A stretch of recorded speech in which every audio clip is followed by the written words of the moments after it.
Estamos ahora mirando la parashá, la porción bíblica de esta semana que se va a leer en las sinagogas, en las diferentes congregaciones. Y ya habíamos terminado con el libro de Éxodos. Ahora el libro de Levíticos es la próxima. ¿Y qué es lo que significa Levíticos? Como dice el pasaje al principio. Vayikra el Moshe vaydaber Hashem Elohav meochel moed limor. Y llamó Moisés y le habló el Eterno desde la tienda de reunión diciendo. Esto comienza lo que es el llamado y literalmente Dios llama a Moshe y le dice a Moshe desde la tienda de la reunión donde la presencia divina se había revelado, donde Meshkan había sido aceptado por el Eterno Abraham habita en ella, convive con el pueblo de Israel y comienza con esta sencilla porción que llamó Moshe. Los últimos capítulos del libro de Shemot relatan de la edificación del tabernáculo, el Mishkan, como este se había convertido en apropiada residencia perpetua de la presencia divina, en el lugar permanente para el servicio de los sacrificios. La gloria de Dios que iluminaba el tabernáculo era tan intensa, sobrecogedora, que incluso Moshe temía ingresar él mismo. Por este motivo Dios tuvo que llamar y decir, convoca a Moshe para asegurarle el tabernáculo había sido edificado para beneficiarlo a él y a su pueblo, no para excluirlos de nada, sino era algo inclusivo. Y esto nos dice también el Nachman al Ramban sobre este mismo comentario. Los sabios explican que la mención de este llamamiento a Moshe viene a enseñar que toda vez que Dios quería impartir un nuevo mandato, primero lo llamaba afectuosamente diciendo Moshe, Moshe. Y Moshe respondió, Hineini, estoy a tu servicio, aquí estoy disponible, estoy a tu servicio, como lo explica el versículo.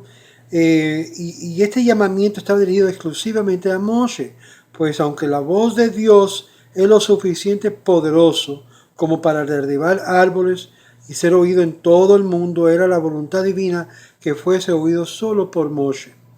Los sabios enseñan que Dios le habló a Moshe con una voz estentotea y fortísima, mas solo él podía oírla. Esto según Rashi. Pero si no tenía la intención de la voz de Dios fuese oída por el resto del pueblo, ¿por qué era necesario que hablase tan fuerte? Los sabios querían enseñar que aunque conocemos los mandamientos solo por medio de Moshe, la voz de Dios es lo suficientemente sonará como para que se oiga todo el mundo. Era la gente que le carecía el mérito suficiente para percibirla. Por consiguiente, debemos considerar como si Dios nos impartiera personalmente órdenes a cada uno de nosotros. Por la misma razón, todas las almas judías estuvieron presentes en Sinaí cuando fueron entregados los 10 mandamientos. No obstante que las almas sin cuerpo no están obligadas a cumplir los preceptos, pero también estaban presentes. Aún en el futuro generación estaban presentes.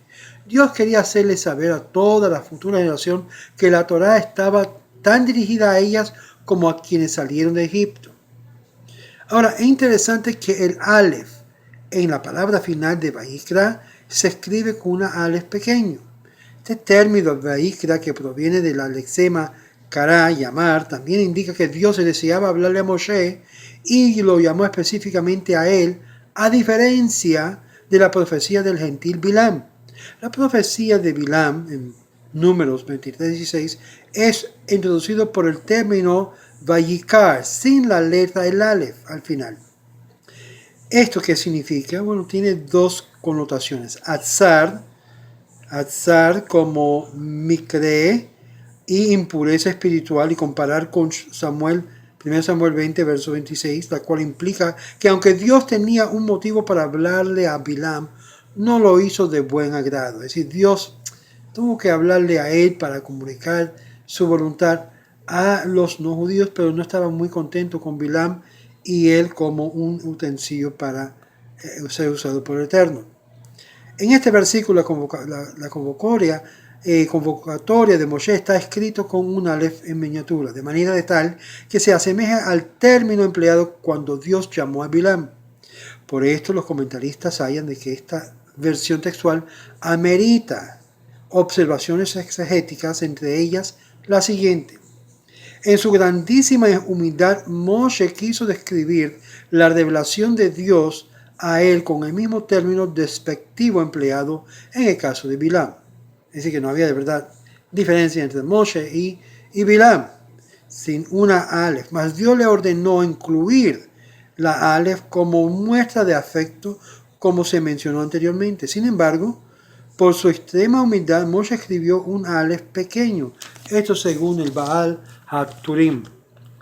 Esta miniaturación tiene la intención de dar prominencia a la letra, como si fuese un vocablo por separado. La palabra Aleph, el nombre de la letra Aleph, significa enseñar, sugiriendo que la persona debe siempre aprender a ser pequeña y humilde, y nadie estaba mejor calificado para impartir esa lección que Moshe, que no solo fue el más grande de todos los profetas, sino además de ser humano, más humilde que jamás haya existido. Interesante es aquí que aprendemos que todos los profetas tienen que asemejarse a Moshe en esta calidad o cualidad de humilde. Me Ohel Moed, desde la tienda de la reunión, es decir, desde el tabernáculo. Este es el momento en que Dios quería que los hijos de Israel tomaran conciencia de que eran ellos y no Moshe quienes tenían la responsabilidad de hacerse merecedores de profecía. Ellos efectivamente constituyó la primera relación en el nuevo tabernáculo, que había sido edificado con sus donativos como el lugar en que la presencia divina residiría entre ellos. Por este motivo era importante que comprendieran que sobre sus hombros recaía la responsabilidad de mantenerse en un elevado nivel de santidad, y de ahí el énfasis que se pone en el hecho de que esta profecía tuvo lugar en la tienda de reunión. Diciendo Leimor, el término Leimor suele connotar que se ordenó a Moshe transmitir la enseñanza de Dios a la nación toda. Esto lo dice Rashi, lo menciona Ibn Ezra y otros rabinos por igual. Mas en nuestro versículo tal interpretación no es muy convincente, debido a que en este versículo inmediatamente posterior se le ordena a Moshe explícitamente transmitir estos mandamientos. Es decir, tenía que venir de él y sus explicaciones. En tal caso, ¿qué es lo que se debía decir a la gente? Dios quería que Moshe transmitiera el mensaje inspirador y a la vez aleccionador de que su asombroso nivel de profecía le había sido concedido únicamente en aras del pueblo y solo mientras éste fuese digno del mismo. Ahora, en el versículo 2 en adelante vamos a ver las ofrendas. Las reglas generales de las ofrendas. En este versículo es una introducción general a la temática de las ofrendas de animales. Y los sabios derivan de mismo muchas leyes respecto a la clase de animal que no son aptos para ser ofrendados en el altar. Dabar Amartá, háblales y dile. Los comentaristas toman notas de las obvias redundancias de estas palabras. El rabino Hirsch explica que en este contexto hablar expresa la brevedad y concisión, lo que alude a la Torá escrita, la que representa la palabra revelada de Dios, mas la Torá escrita solo puede ser entendida de manera correcta por medio de decir. Esto es lo que es la Torá oral, la explicación, la disminución de lo que se entiende que lo que está diciendo, lo que es más esclarecedora y por medio de la cual Dios explicó la Torá escrita a Moshe. Vamos a parar aquí para esta porción de la parashá de Vayikra, porque aquí nos habla de la importancia de ser personas humildes, de ser personas distintas, separadas, santas, en la cual todos nosotros necesitamos elevarnos cuando estamos caídos, y cuando estamos caídos, que la misma Torá nos ayuda a levantar. Y es por esto que vemos acá la expresión Adam. Y dice acá, un hombre. Adán, por lo general la Torah se refiere a una persona que ofrenda un sacrificio como el Ish, varón. Nuestro versículo, sin embargo, emplea la palabra Adán, nombre de ser humano en general y del primer hombre en particular, para implicar de que de la misma manera que Adán no utilizó animales robados como ofrendas, puesto que el mundo todo le pertenece, así tampoco nadie debe servir a Dios con algo que haya sido adquirido de manera deshonesta. Y es una ofrenda, un corbán. Interesante que la palabra corbán, el léxico de la palabra corbán, ofrenda, es karuv o keruv, que significa acercarse.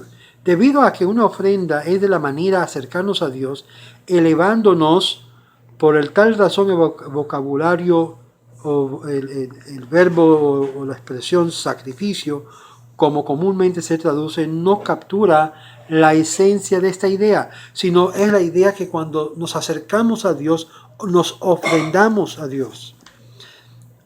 A Hashem, al Eterno, en toda la Torah, cuando a ofrendas se refiere, solo se emplea el nombre sagrado, el tetragramatón, o el nombre de 4 letras de Dios, el que conlleva su atributo de misericordia, y nunca el nombre de Elohim, que connota el atributo de justicia.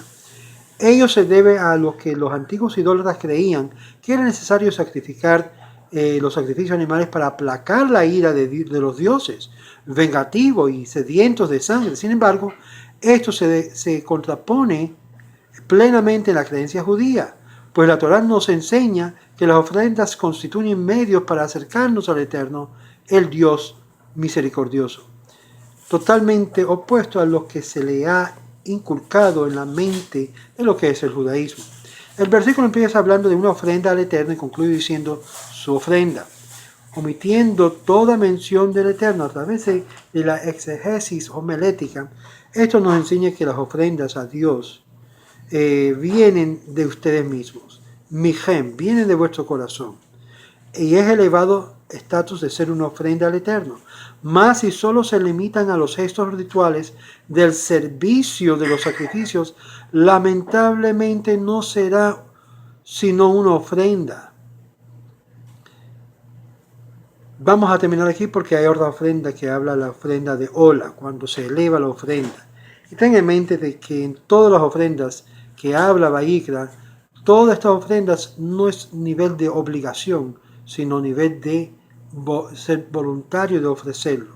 Y nadie fue forzado a dar una ofrenda que tenía que hacerlo, sino quería hacerlo. Vamos a ver más adelante en los siguientes pasajes de Vayikra más puntos sobre esto. Shalom, shalom, y esta es la primera parte de Vayikra.